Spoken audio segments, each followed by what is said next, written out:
Ready or not 2019 ഈ ഒരു first part ഇറങ്ങിയത്. സമാര മീമിങ് ആയിരുന്നു ഈ ഒരു ലീഡ് റോൾ വന്നിരിക്കുന്നത്. 7 വർഷങ്ങൾക്ക് ശേഷമാണ് ഇതിൻ്റെ സെക്കൻഡ് പാർട്ട് വരുന്നത്.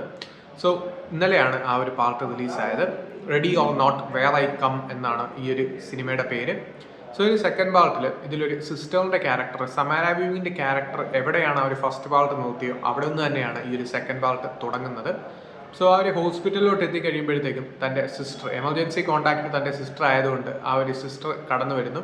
ആദ്യം തന്നെ കാണിക്കുന്നുണ്ട്, അവർ 18 വയസ്സിൽ തന്നെ ഈ ഒരു ചേച്ചി ഈ ഒരു അനിയത്തിയെ വിട്ടിട്ട് പോയതാണ്. സോ അങ്ങനെ അവർ തമ്മിലുള്ള ആ ഒരു ബോണ്ടും കാര്യങ്ങളൊക്കെ എങ്ങനെയാണ്, അതെങ്ങനെയാണ് ഈ ഒരു സീക്വലിലോട്ട് ഉയരുന്നത്. ഈ ഒരു റെഡിയോ നോട്ടിൻ്റെ ആ ഒരു പാറ്റേൺ എല്ലാവർക്കും അറിയാം. അതൊരു ബ്ലഡ് ബാത്ത് രീതിയിലുള്ള സംഭവമാണ് മൊത്തത്തിൽ. സോ ആ ഒരു പാറ്റേണിന് ഇവിടെയും മാറ്റമൊന്നുമില്ല. സോ അങ്ങനെ ആ ഒരു പാറ്റേണും ഇവരുടെ ആ ഒരു റിലേഷൻഷിപ്പ് എങ്ങനെയാണ് ഈ ഒരു മൂഡിനനുസരിച്ച് എത്തിക്കുന്നത്, അതിന് കൂടെ തന്നെ ഇവരെങ്ങനെയാണ് ഇതൊക്കെ സർവൈവ് ചെയ്യുന്നത് എന്നുള്ള രീതിയിലുള്ള ഒരു പാറ്റേൺ തന്നെയാണ് ഇവിടെയും വന്നിരിക്കുന്നത്.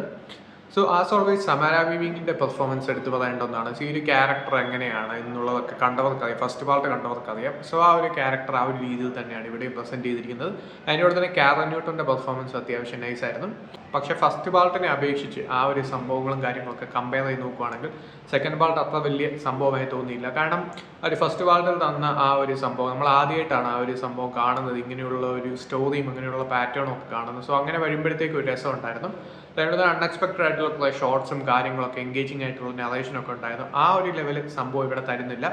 സോ അതിനെ സംബന്ധിച്ച് ഒരു ഡീസൻറ്റ് മൂവി എന്നതിനല്ലാതെ അതിൽ കൂടുതലായിട്ടൊന്നും പറയാനില്ലാത്തൊരു മൂവിയാണ് ready or not here I come. So താല്പര്യം കണ്ടു നോക്കാം. ഇതിപ്പോൾ തിയേറ്റേഴ്സിൽ അവൈലബിൾ ആണ്.